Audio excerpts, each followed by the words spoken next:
Kepala Badan Gizi Nasional Dadan Hindayana menyampaikan permintaan maaf karena maraknya kasus keracunan makanan bergizi gratis atau MBG di sejumlah daerah. Dadan mengaku bakal melakukan evaluasi terhadap seluruh satuan penyelenggara pangan gizi atau SPPG. Memang kami menyadari ya, tidak semua SPPG melakukan implementasi kegiatan sesuai SOP, sehingga ada beberapa kesalahan prosedur yang dilakukan. Oleh sebab itu kami mohon maaf untuk keteledoran tersebut. Seperti contoh ya, di Garut itu, ini keteledorannya sederhana. Ketika mau mengirim ke satu sekolah, nasinya habis. Ya, kan artinya ada satu hal teknis mendadak di lapangan, sehingga ayam wokunya terlambat dikirimkan. Kemudian yang di Bandung itu masaknya terlalu awal. Padahal kami mensyaratkan kalau masak itu paling cepat jam 1 malam. Kalau bisa jam 2, sehingga pada saat dikirimkan itu masih dalam keadaan segar. Kasus keracunan MBG terus berulang. Bagaimana agar kasus ini bisa disikapi lebih serius? Bisakah kasus keracunan MBG ini dibawa ke ranah pidana? Kita ulas bersama politisi Partai Gerindra, Hendarsam Marantoko. Selamat malam. Selamat malam. Terima kasih telah bergabung. Dan pakar hukum pidana Jamin Ginting. Selamat malam, Bang Jamin. Selamat malam. Salam sehat. Salam sehat. Dan salah satu orang tua dari siswa yang mengalami keracunan ada Ibu Asnah. Selamat malam, Ibu Asnah. Ya, selamat malam.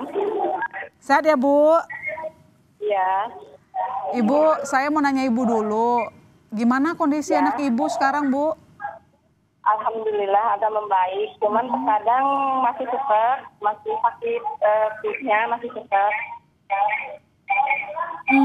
Jadi mungkin bisa diceritakan lebih jauh apa yang dialami putri Ibu mungkin awalnya begitu, apakah mual atau beberapa jam setelah mengkonsumsi MBG atau seperti apa, Bu? Ya, gara-gara awalnya habis makan itu 30 menit ya dari makannya. Yaitu pertama-tama pusing, mual, sama sesek. Sama agak gimana ya Bu ya, tangannya kayak sakit-sakit gitu kan, kayak kejang-kejang gitu. Awalnya apakah anak Ibu cerita ke Ibu misalnya sebelum mengkonsumsi MBG, misalnya mencium aroma makanan yang tidak normal? Iya ada, itu ada 2 macam katanya. Ada 2 macam, apa aja Bu menunya Bu? Ya. Menunya cuman ayam tepung ya, ayam tepung, nasi, sama sambal, sayuran, sama stroberi. Dan sekarang kondisi anak Ibu sudah mulai membaik, tapi apakah mungkin ada gejala demam atau seperti apa? Cuman perutnya sakit, terkadang sesak. Sudah. Terkadang sesak. Bu, saya konfirmasi. Kan sekolah anak Ibu ini sudah menerima MBG cukup lama berarti ya? Iya. Nah, kejadiannya baru sekarang? Iya, kejadiannya baru sekarang. Rame-rame di satu kelas? Iya, satu kelas. Lalu apakah sebelum konsumsi misalnya anak Ibu cerita tidak ada pengawasan atau mungkin guru di sekolah tersebut juga mungkin memeriksa dulu menu MBG setiap sebelum dikonsumsi kepada sang anak? Iya, diperiksa dulu. Ya. Diperiksa dulu? Iya, diperiksa dulu. Tapi nyatanya ternyata kok ya jadi begini. Saya juga heran. Oke, baik. Saya ke Pak Hendarsam dulu. Program MBG, program prioritas, dadanya fantastis. Ya. Harusnya negara tanggung jawab. Malah ini program bikin masalah. Kenapa berulang-ulang kasus keracunan terus terjadi menurut Anda? Jadi gini, kita melihatnya bahwa program ini kan banyak diklaim oleh beberapa orang adalah program yang populis ya. Padahal memang kalau saya pribadi ini bukan program yang populis. Karena seperti kalau saya analogikan bahwa ya kan keberhasilan mungkin ya kan dari penerima manfaat siswa-siswa 5,2 juta ya per hari mereka mendapatkan makanan bergizi gratis. Kemudian ada keracunan ya. Ini yang cukup besar, yang jadi spotlight tentunya yang ini, ya kan gitu kan. Jadi ini bukan program populis, bukan program yang populer sebenarnya, tapi bukan itu maksudnya. Kita harus membedakan, mengeskalasikan dua hal, bahwa kita harus sama-sama programnya adalah program yang sangat strategis dan sangat baik untuk apa namanya itu SDM kita ke depannya, ya itu dulu yang pertama. Nah, jadi kedua, tantangannya memang di tata kelola. Tata kelola tadi. Nah, tinggal satu, kita apa namanya itu, saya pribadi sangat prihatin dengan kejadian yang dialami oleh anak-anak kita, Bu Asnah, juga dengan teman-temannya mengalami hal tersebut. Dan tadi kan kalau kita dengar sudah mendapatkan manfaat selama ini, baru sekali ini terjadi. Nah, sekarang kan masalahnya teman-teman media kayak gitu ya, apakah pernah memberitakan dari sekolahnya Ibu Asnah ini terhadap apa namanya itu proses pelaksanaan yang sebelumnya yang tidak ada masalah, kan gitu kan? Tapi kita juga tidak mengenyampingkan bahwa ketika ada masalah di situ harus ada koreksi, kan gitu ya kan? Di situ harus ada koreksi. Dan gini Bang, gimana? Maaf kalau saya potong. Masalahnya kasusnya ini kan berulang. Ya, berulang. Dari data BGN sendiri 4.000-an.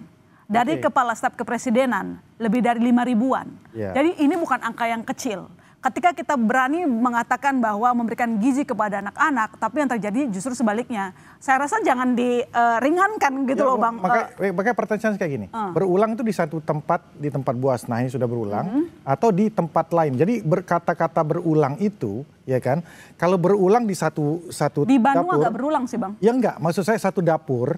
Satu yayasan. Iya satu dapur, ini berulang atau tidak. Nah kan gitu, jadi kan ini apa nama itu statement yang bisa menyesatkan. Berulang itu ya kan, apakah di satu tempat, di satu dapur saja ini berulang, kalau ini bahaya. Ya kan, ini dapurnya nggak beres. Ya kan, tapi kalau berulang kejadiannya, saya hampir bisa katakan 5 tahun atau 10 tahun tetap akan ada kejadian. Ini kan tetap akan ada, saya bisa disclaimer, akan tetap ada kejadian yang seperti ini. Tetap ada nggak yakin sama dapur MBG? Loh, sekarang masalahnya gini, nggak ada MBG juga, kasus keracunan nasi basi, makanan basi itu akan tetap ada. Orang catering itu pasti tetap ada, itu masalahnya, ya kan? Cobalah kita berpikir jernih, ya kan? Jadi dipisahkan dulu. Kalau masalah berulang, kalau satu dapur sudah berulang kali melakukan hal tersebut, itu dapurnya bermasalah. Kita harus katakan. Bukan programnya. Jadi itu dulu. Tapi tata kelolanya Anda akuin salah? Tata kelola di beberapa tempat bermasalah. Beberapa tempat? Di beberapa tempat. Ya kan, di beberapa tempat kan. Nah, makanya kita harus paling banyak di Pulau Jawa? Di Pulau Jawa, iya. Kita harus fair ngelihatnya. Ya kan, case by case kita melihatnya. Dapur ini bermasalah berapa kali? Dapur ini bermasalah berapa kali? Dapur ini basi berapa kali? Nah kan kayak gitu kan. Nah tapi kalau dijadikan satu, ya kan ada 4.000 segala macam, ada 4.000 sekian, ya seolah-olah angka yang fantastis, memang fantastis, tapi harus dilihat dipilah-pilah. Dapurnya ini, dapur ini. Kan kayak gitu. Tanpa harus kita mengentengkan masalah. Jadi memang tantangan tata kelola itu sangat penting, karena ya ini program baru tentunya trial dan error tuh udah pernah terjadi. Coba. Trial and error dan kita udah mau berjalan berapa bulan, ya Bang, SOP-nya kok kayak nggak sama semua. Sorry, Bu Asnah tadi sudah mengatakan. Bu Asnah izin, sudah berapa lama menerima manfaat Ibu? Udah 1 bulan lebih. 1 bulan lebih? Satu kejadian.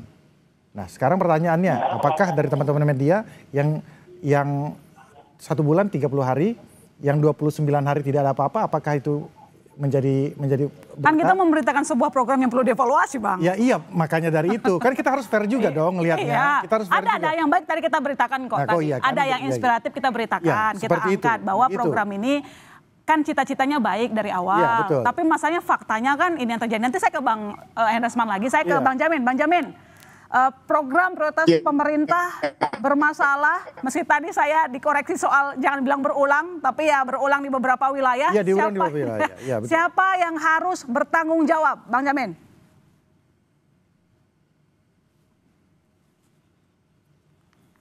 Bang Jamin dengar suara saya?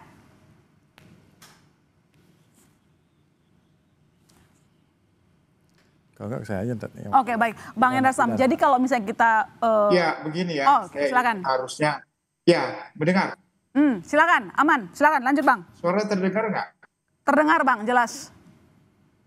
Oke. Ya, jadi begini, kalau konteks daripada program MBG ini harusnya zero tolerance terhadap keracunan makanan. Kenapa saya bilang zero tolerance? Karena ini adalah tanggung jawab pemerintah untuk memberikan gizi, bukan malah menjadikan orang jadi penyakit, begitu yang pertama. Yang kedua, saya melihat kurangnya pengawasan. Kenapa? Harusnya pemerintah melibatkan BP POM yang mengawasi makanan dan obat-obatan terkait dengan pengedaran makanan. Jadi jangan yang harus dilaksanakan pengawasannya jadi lemah begitu. Jadi harusnya dilibatkan BP POM. Nah, siapa yang bertanggung jawab dalam hal ini? Ya tentu yang bertanggung jawab adalah yang penyedia sarana makanannya, dapurnya, penanggung jawabnya. Saya lebih cenderung karena kelemahan pengawasan ini saya khawatir ada orang-orang tertentu yang mendapatkan keuntungan dari program ini secara tidak layak. Itu namanya illicit enrichment, memperkaya diri secara tidak layak dari program ini. Apakah karena dia di-backingin atau dia menggunakan nama orang lain untuk dapurnya, tetapi sebenarnya dia yang mendapatkan keuntungan, pejabat negara contohnya, atau juga kemungkinannya ada anggota DPR yang memiliki, yang kita dengar punya dapur sendiri atau orang lain menggunakan. Nah, kalau ada sampai aliran dana kepada pejabat negara, aliran dana kepada anggota dewan yang menggunakan itu dan itu mengakibatkan ada keracunan, itu harus diperiksa juga begitu. Jadi ada peran di sini khususnya juga kejaksaan dan KPK untuk boleh mengawasi peredaran keuntungan ataupun aliran dana terkait dengan program ini. Oke, baik Bang Hendra Sam, ini harusnya zero tolerance kalau kata Bang Jamin. Lalu kemudian pengawasannya kemana selama ini, bahkan udah masuk ke masalah hukum. Kecurigaannya jadi orang itu jadi skeptis gitu sama MBG, Bang. Ya, nggak masalah. Makanya ini kan bukan program yang populis ya, kita katakan ya. Tapi program tulus tapi mungkin tidak populis seperti ini kan. Ini akan saya yakin ke depan akan ada juga kejadian serupa. Tapi kan maksud saya gini ya, kita harus ngelihatnya kan secara parsial.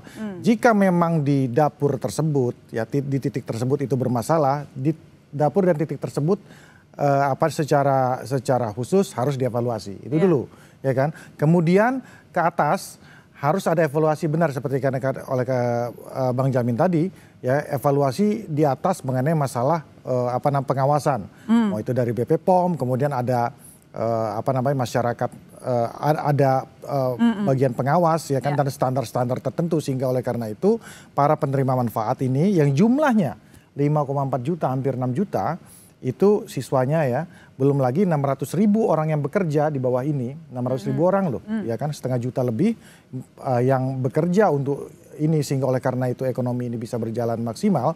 Ini tidak menjadi korban. Jadi ibaratnya ya, kita kalau pengen nangkep ikan, jangan kita pakai bom, ya kan? Sehingga oleh karena itu, ya kan, tangkap ikan yang satu, ya kan, tanpa harus membunuh ikan-ikan yang lain, yang sehat, ya kan? Dapur-dapur yang benar, yang sehat, itu maksud saya. Jadi jangan goalnya kita, ini kan ada seolah anasir arahnya ini program pengen dihentikan. Loh, kalau program ini dihentikan, kasihan dong masyarakat, adik-adik kita, anak-anak kita yang 5,4 juta penerima manfaat ini, yang selama ini makan aja susah, ya, makan aja susah. Habis itu 600.000 orang, ya, yang selama ini tidak mendapatkan pekerjaan, ya kan, dengan adanya ini dia mendapatkan pekerjaan, ya kan. Jadi kita harus fair juga. Kalau memang dapurnya bermasalah, kita evaluasi. Pendekatannya banyak. Ya, salah satunya pendekatan administratif, ya kan, pengawasan. Bisa juga kalau memang dia ada faktor kesengajaan, dia bisa dipidana. ada faktor kelalaian bisa dipidana juga. Intinya dari pusat harus tegas gitulah ya Bang. Iya, tegas, benar. Kan, Nah, kan itu mau itu yang harus programnya dilihat. berjalan dengan baik. Oh iya Artinya dong, tindak tegas orang-orang yang main-main di sana atau mungkin tidak hati-hati. Jadi ya Bang, kita Bu Asna, kita prihatin dan termasuk semua adik-adik kita, anak-anak kita yang menderita pada saat ini prihatin. Mudah-mudahan khusus di Bu Asna di daerah mana? Bandung. Di Bandung, mudah-mudahan ke depan dengan evaluasi ini tidak akan terjadi lagi. Oke. Kita awasi. Kita butuh teman-teman media juga untuk mengawasi ini tersebut dan memberitakan dan memberikan masukan kepada BGN dan. Baik, Bang Jamin, tolong dijawab singkat saja. Ini kan program untuk masyarakat luas buat anak-anak gitu kan, memenuhi gizi, tapi kemudian ternyata ini yang kita lihat fakta di lapangan tidak sesuai dengan keinginan, ada kasus keracunan. Apakah ini bisa dipidana? Pakai pasal apa saja, Bang? Ya, tentu kalau kita terkait dengan pemidanaan, ada di pasal 359 kalau mengakibatkan kematian, kelalaian yang mengakibatkan kematian. Tapi kalau nggak ada kematian, di pasal 360, kelalaian mengakibatkan luka berat, itu bisa diterapkan. Lalu ada undang-undang tentang kesehatan, itu diatur terkait dengan peredaran makanan yang tidak memenuhi ketentuan pangan, yang mengakibatkan kerusakan atau mengakibatkan orang lain menjadi menderita, itu juga bisa undang-undang kesehatan. Bahkan undang-undang perlindungan konsumen, kalau kita mau jujur, mereka bagian dari konsumen tidak mendapatkan distribusi makanan yang berdasarkan standar distribusi makanan dan kualitas makanan yang baik. Itu juga bisa dijadikan dasar pemidanaan karena di undang-undang kesehatan dan perlindungan konsumen dan KUHP ada yang mengatur itu. Maka saya minta supaya penyedia jasa dapur makanan ini yang bertanggung jawab untuk melakukan itu. Makanya yang paling penting adalah pengawasan, standarisasi. Nah, sertifikasi terkait dengan dapur itu ada enggak mereka? Nah, itu kan bisa dilihat. Jangan-jangan yang tukang dapur yang memasak dan gizi itu nggak punya sertifikasi yang benar. Atau satu dapur atau 10 dapur cuma satu pemilik sertifikasi, dan ini kan berbahaya kan, jadi dia nggak punya waktu untuk keliling begitu. Kalau standarisasi persyaratan itu penting, itu yang harus dipenuhi begitu. Ya, baik. Saya ke Bu Asna terakhir, Bu, singkat saja. Jadi apa harapan Ibu terkait dengan program MBG? Ya ditingkatkan lagi lah ininya ya.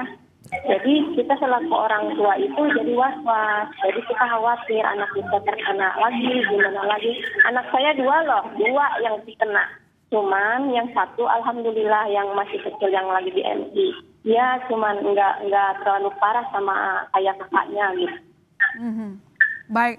Kita tunggu nanti langkah nyata, orang tua jangan sampai was-was gara-gara terima MBG dari sekolah, tapi justru happy, senang, jangan bikin was-was. Iya, betul. Terima kasih Bu Asna, terima kasih Bang Hendar Sam, terima kasih Bang Jamin telah bergabung di Sapa Indonesia Malam.